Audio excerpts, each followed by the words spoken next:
ध्यान साधक के जीवन की रीढ़ है। ध्यान साधक के जीवन की रीढ़ है। मन की साधना है। अगर जो एक साधक है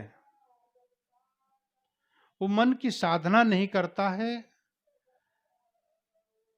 तो साधक साध्य से अछूता रह जाता है। जो मन व्यवहार की दशा में द्रवित होता है वह व्यवहार की दशा जो द्रवित होता है उसमें वो पार न कर पाएगा। इसलिए ध्यान की जरूरत है। ऋषियों ने कहा है, संतों ने कहा है कि ध्यानम निर्विषयम मना।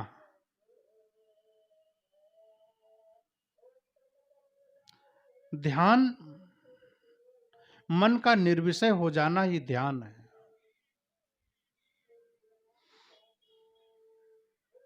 ऐसा नहीं है कि आप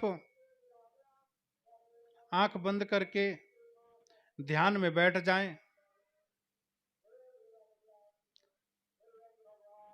और मन और विचारों को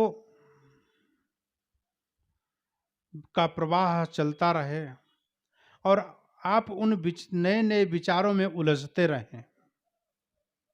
वो ध्यान नहीं है। ध्यान करने के लिए आपको किसी न किसी का आलंबन लेना पड़ेगा। ये मन, सदगुरु कबीर साहब ने कहा है ना, ये मन चंचल, ये बहुत मन चंचल है। इसको एकाग्र लगाने के लिए साधना करनी पड़ेगी। एक जगह उसको लाने के लिए ध्यान करना पड़ेगा, देखना पड़ेगा।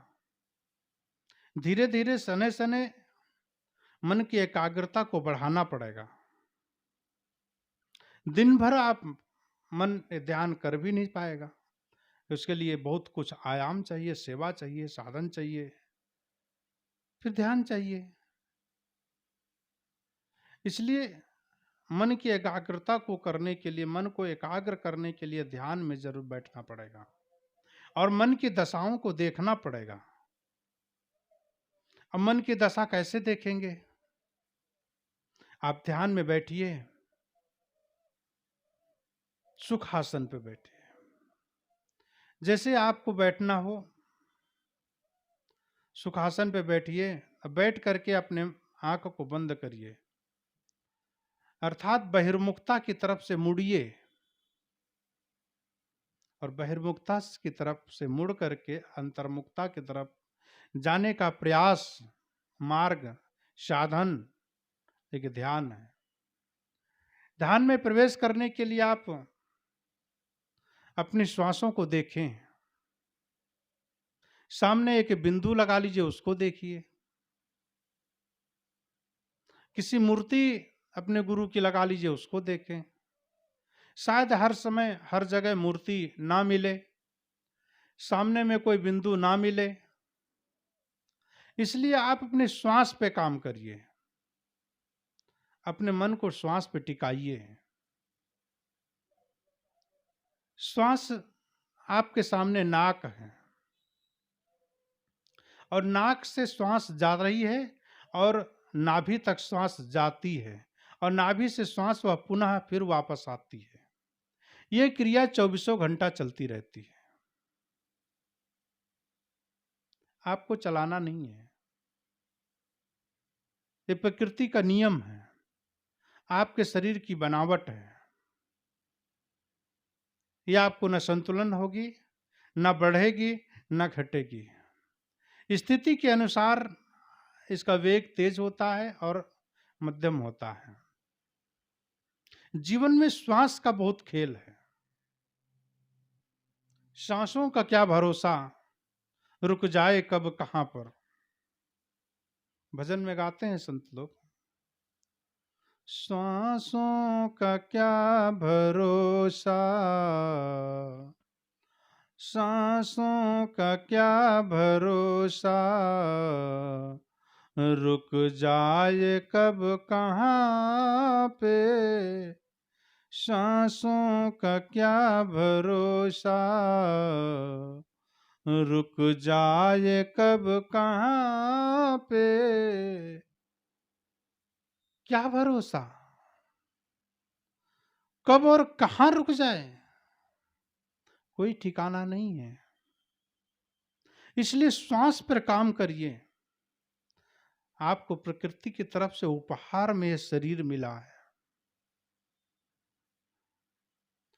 और उपहार भरा यह शरीर, और यह शरीर आपका मोक्ष का द्वार है। इससे साधन जो इस मिला है, कहां तक पहुंचने का, मोक्ष के द्वार तक पहुंचने का जो साधन मिला है, उस साधन को आप सही रखिए, बर्बाद मत करिए। इस साधन को आप कितना सुरक्षित रख सकते हैं, आपसे अगर कोई पूछे कि आप अपना हाथ दे दीजिए मुझे, इसके बदले में कुछ पैसे ले लीजिए, देंगे क्या? कोई नहीं देगा। एक हाथ के बदले आपको 1,000 रुपये देंगे, कोई नहीं देगा। एक पैर दे दे, 2,000 ले लीजिए, कोई नहीं देगा। एक आंख दे दीजिए, 50,000 रुपये ले लीजिए, बहुत गरीब आदमी है, अपनी आंख बेच देगा क्या? दोनों आंख दे दीजिए, 1,00,000 ले लीजिए। कोई 1,00,000 रुपए लेकर के अंधा बनेगा? बहुत गरीब आदमी है, नहीं देगा। 5,00,000 रुपए ले लीजिए, किडनी दे दीजिए। 10,00,000 रुपए ले लीजिए, दोनों किडनी दे दीजिए। आप बहुत गरीब हैं। पूरा शरीर दे दीजिए मुझे, 5 करोड़ रुपए ले लीजिए।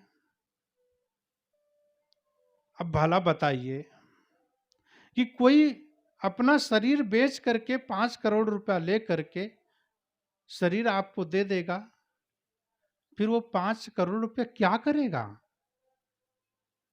उसके लिए क्या अहमियत रखता है? वो 5 करोड़ शरीर तक ही सब कुछ है। शरीर नहीं है, कुछ नहीं है। इसलिए जो साधन है ये, इस साधन को आप बचा करके रखिए। इस साधन से ही, इस शरीर से ही सुंदर विचार उठते हैं, सुंदर मन को आप शोध सकते हैं, जीवन को समझ सकते हैं। इस शरीर को बर्बाद करने के लिए इसके अंदर मादक पदार्थ मत डालिए। ये शरीर एक मंदिर है। उस मंदिर में आप बीड़ी मत पी जाइए, आप तमाकू मत खिलाइए इसको, इसका दिमाग खराब हो जाएगा। क्योंकि आपको इस शरीर से बहुत बड़े बड़े काम करने हैं। ये साधन है ना, मोक्ष के द्वार को किसको नहीं जाना है? शराब पी करके, मन मस्तिष्क को खराब करके कुछ नहीं कर पाओगे। इसलिए इस साधन से मोक्ष के द्वार को पहुंचने के लिए साध्य करना पड़ेगा। वो क्या है? मन का साधना। मन की साधना को करो। मन के जो आयाम है उनको समझो। सदगुरु कबीर साहब ने कहा, ई मन चंचल, ई मन चोर, ई मन शुद्ध ठगहार, मन मन करते सुर नर मुनि जाड़े, मन के लक्ष्य द्वार। बहुत बड़ी बात है। इस मन के चक्कर में दुनिया रिझ रही है, इस मन के चक्कर में दुनिया परेशान है। और मन को बस में कर लो, तो पूरी दुनिया अपने के अंडर में है। इसलिए अपने श्वास पे काम करो, ध्यान करो। एक साधक हैं आप, यहां जितने भी भक्त बैठे हैं सब साधक हैं। वो साधक को ध्यान करने की जरूरत है, मन की साधना करने की जरूरत है। और जब मन की साधना करोगे तो मन को टिकाओगे कहां, मन को कैसे रोकोगे? मन को रोकने के लिए आपको साध्य करना पड़ेगा, साधना करनी पड़ेगी। इसलिए आप श्वास पे देखिए, ध्यान में कैसे प्रयोग, ध्यान में कैसे प्रवेश करें। देखिए, दोनों नाक से सांस अंदर जा रही है और वो नाभि तक जाती है, और नाभि तक आप अपने मन को ले जाइए।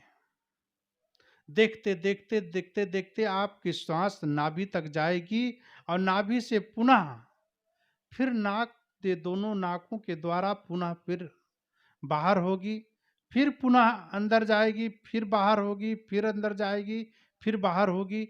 इन्हीं श्वासों को देख करके अपने मन को उन श्वासों के ऊपर टिकाने का प्रयास करो, न कि विचारों में बहो। आप जब यह काम मन को देंगे तो मन बहुत छटपटाएगा, क्योंकि उसने बहिर्मुखता की तरफ देखा है, अंतर्मुखता की तरफ गया नहीं है। बाहर मनोरंजन में और बहुत इधर उधर की बातों में उसको बड़ा मजा आता है। मजे के काम करने में किसको अच्छा नहीं लगता है? और उसको कुछ ना करना है, सिर्फ श्वास को देखना है, बड़ा गहरा काम है। वो मन फिर भटक जाएगा। कितने मन चंचल है, और चोर भी है, चुपके से निकल जाएगा। आप उसके प्रति दृष्टि रखिए, मन को काम पे लगाइए। शुद्ध है, शुद्धता की तरफ चला जाएगा। लेकिन ठग भी है, और इसको पकड़ने के लिए सुर नर मुनि सब के सब इसके आसपास घूमते रहते हैं और सबको चकरा देता है, चकमा दे देता है, और सुर नर मुनि मननशी लोगों को गड्ढे में डाल देता है और अपना भग जाता है। कहां चला जाता है? विषयों में और प्रपंचों में। वहां मजा आता है। भगवान की भक्ति में किसको मजा आता है? साधना में किसको मजा आता है? साधना में साधक को ही मजा आता है, जिसने अमृत पी लिया है, जिसने अपने आप का दर्शन कर लिया है, जिसने भगवान को पा लिया है, दिव्य आत्मा को पहचान लिया है, वह सिर्फ ध्यान से संभव है। ध्यान का मतलब है ध्यानम निर्विषय मना है, विषयों का न रह जाना ही ध्यान है। हमारा मन निर्विषय हो जाए, हमारा मन के अंदर विषय प्रपंच न रह जाए। इसलिए अपने मन को विषयों से हटाने का प्रयास करते रहें, और जितना ही हम, और आखिरी में ध्यान करते करते करते करते वो दशा आएगी, आखिरी में आपको श्वास की भी जरूरत नहीं पड़ेगी। लेकिन इसके लिए बहुत टाइम लगेगा, समय लगेगा, एक का एक नहीं होगा। आप घंटों बैठ करके ध्यान में मन का निर्विषय इतना आसान नहीं है। कुछ न करना ही ध्यान है। सदगुरु श्री अभिलाष साहब जी कहते हैं ध्यान के विषय में कुछ न करना ही ध्यान है। आप अपने हाथ पैर मुख शरीर से कुछ भी नहीं कर रहे हैं, लेकिन मन कर रहा है। यहां पर मन से भी कुछ नहीं करना है। आप ध्यान में बैठे हैं, मस्ती आ जाएगी, नींद आ जाएगी, नींद से सचेत रहना, सजग रहना। उसके बाद में आप श्वास पे जा रहे हैं, श्वास पे आपका मन टिक जाएगा, श्वास पे टिक जाएगा। लेकिन अब श्वास को भी छोड़ना है। श्वास एक आलंबन है, उस आलंबन को भी खत्म कर देना है। मन को निर्विषय करना है, मन को एकदम एकाग्र करना है। देखिए आप धीरे धीरे 1 minute, 2 minute, 4 minute, 10 minute, 20 minute, 50 minute, आप घंटों मन को वहां आप लगा देंगे। आप दृष्टा होकर के बैठिए, देखिए कि आपका मन कुछ न सोचेगा। आपके मन के अंदर विचार नाम की चीज ही नहीं रहेगी। विचार शून्य हो जाएंगे। क्यों? आप देखिए, तालाब में जाइए, पानी में जाइए और एक ढेला मारिए, उसमें जो तरंगे उठती हैं, वो तरंगे कब तक उठेंगी? जब आप पत्थर का ढेला मारेंगे, पत्थर का जब वेग रहेगा, जब तक वो पत्थरों का वेग रहेगा तब तक वो तरंगे रहेंगी। काम क्रोध लोभ मोह विषय प्रपंच का जब तक वेग रहेगा आपके मन के अंदर, तब तक वो लहरें लहराती रहेंगी। और जब वो लहरें मन से खत्म हो जाएंगी तो आपका मन निर्विषय हो जाएगा। और जब मन निर्विषय हो जाएगा तब आपका मन विचार शून्य हो जाएगा। और जब विचार शून्य हो जाएगा तो आपको मस्ती हो जाएगी। फिर आप उससे तटस्थ देखते रहिए। आप तरंगों को देखना है तो आपको तट पे बैठना पड़ेगा। आपको मन को देखना है तो मन से अलग होकर के मन को देखना पड़ेगा। आप मन बन करके मन को नहीं देख सकते। आप तरंग बन करके, आप तालाब के अंदर घुस करके आप तरंगों को न देख पाएंगे। इसलिए अपने मन की तरंगों को देखना है तो तटस्थ होकर के अपने मन की तरंगों को देखें और उन तरंगों को खत्म करने का प्रयास करें। यह कहाँ होगा? ध्यान की अवस्था में। इसलिए सदगुरु कबीर साहब ने कहा है, सहज ध्यान रहो, सहज ध्यान, गुरु के वचन समाई हो। गुरु के वचन जब आपके जीवन में समा जाएंगे तो चलते चलते ध्यान लग जाएगा, काम करते करते ध्यान लग जाएगा। सावधानी जीवन में बहुत जरूरी है। ध्यान का मतलब है अपने जीवन में सावधान रहना। आप घंटा पर आधा घंटा ध्यान में बैठते हैं, उसका प्रतिफल होना चाहिए कि पूरा का पूरा जीवन सावधान होना, पूरा दिन सावधानी में रहें। जितना बहिर्मुखता में मन को हम सजग रखेंगे उतना ही अंतर्मुखता में जाने पर मन खुद ऑटोमेटिक शांत हो जाएगा। ये उलझन में उलझी है सारी दुनिया, सुलझाने वाला कोई नहीं है। आज उलझन में उलझी है दुनिया, कोई सुलझाने वाला नहीं। आज उलझन में उलझी है दुनिया, कोई सुलझाने वाला नहीं। कौन बताएगा आपको? इस सुलझाने की गांठ कौन खोलेगा? ये प्रपंच की गांठ कौन खोलेगा? कोई खोलने वाला नहीं है। ये सिर्फ आप बैठ करके अपने आप में ध्यान कीजिए और ये उलझनों की जो गांठें हैं ये आप खोलिए।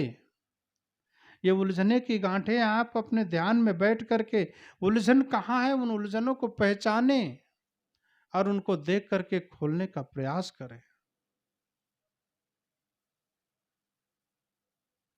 जब तक आप इन्हें पहचानेंगे नहीं, इन्हें देखेंगे नहीं, समझेंगे नहीं, आप अपने मन को ध्यान में प्रवेश नहीं कराएंगे, तब तक बस बहिर्मुखता से अंदर की तरफ लौटना पड़ेगा। और जब तक लौटेंगे नहीं तब तक आप कैसे मन को सुखी करेंगे, मन को विचार शून्य कैसे करेंगे। व्यवहार में आए तो विचार का तटस्थ होकर के विचार करें और जीवन को जिए। और जब बहिर्मुखता से अंतर्मुखता की तरफ जाएं तो विचार शून्य हो जाएं। उपवास यही है। उपनाम निकट, वास नाम बैठना। किसी महापुरुष के साथ में निकट बैठना, मन को बैठा देना है, सबसे बड़ा उपवास है। अपने इंद्रियों को विषयों में ना लगाना है, सबसे बड़ा उपवास है। काम क्रोध लोभ मोह एक कहना बहुत सरल है, लेकिन धीरे धीरे धीरे धीरे धीरे धीरे अपने साधना के माध्यम से, भक्ति के माध्यम से आपको अलग होना ही पड़ेगा। जवानी में आप लगते रहेंगे, उलझते रहेंगे, लेकिन जितना उलझन में आप जवानी में उलझते रहेंगे उतना ही बुढ़ापा आपका असफल हो जाएगा। उलझिए, परिवार में उलझिए, लेकिन कल्याण के लिए उलझिए, सेवा के लिए उलझिए। सेवा समझ करके उसको काम करें, सेवा को और समझने के बाद में, सेवा करने के बाद में उसे मोह न करें। बच्चा पैदा करें, लालन पालन करें, लेकिन उससे मोह न करें, प्रेम करें। प्रेम शब्द भी बहुत अद्भुत है। प्रेम बहुत अद्भुत है। प्रेम, प्रेम ही दो शब्दों का है। प्रेम कहते ही दो लोग वहां पर प्रदर्शित होते हैं। आपस में दो लोग मिलते हैं तभी प्रेम होता है। सदुर कबीर साहब ने कहा, प्रेम पाठ का चोल ना पहिर कबीरू नाच, ढाई आखर प्रेम का पढ़े सो पंडित होए।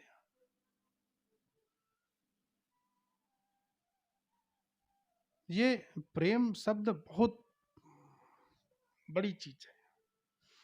प्रेम जग जाए बस। मन के अंदर जितना प्रेम जगेगा उतना सुख आएगा, उतना मन के अंदर संतुष्टि होगी, एक दूसरे के प्रति समर्पण की भावना जगेगी। आप प्रेम करके देखें तो, मोह नहीं प्रेम।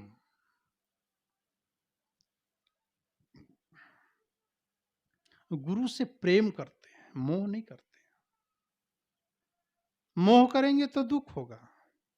आप बच्चे से मोह न करें, पत्नी से मोह न करें, प्रेम करें। मोह में तड़फन होती है और प्रेम में आनंद आता है। एक दूसरे से प्रेम करें, जानवर से प्रेम करें, प्रकृति से प्रेम करें, जीवन आनंदमय हो जाएगा। आनंदमय जीवन को बनाने के लिए भक्ति, संत गुरुजनों के सहचर में अपने आप को डालना पड़ेगा। अपने आप को वहां समर्पण करना पड़ेगा। समर्पण से ही भक्ति, और भक्ति से ही वैराग्य, वैराग्य से ज्ञान, ज्ञान से जीवन समर्पण होगा और सुख उत्पन्न होगा और मस्ती आएगी, क्या पूछना। इसलिए अपने मन को बहिर्मुखता से उठा करके अंतर्मुखता की तरफ जितना प्रयास करें उतना अंतर्मुखता की तरफ मोड़ें, और जितना मुड़ेगा उतना ही सुख और शांति आएगी।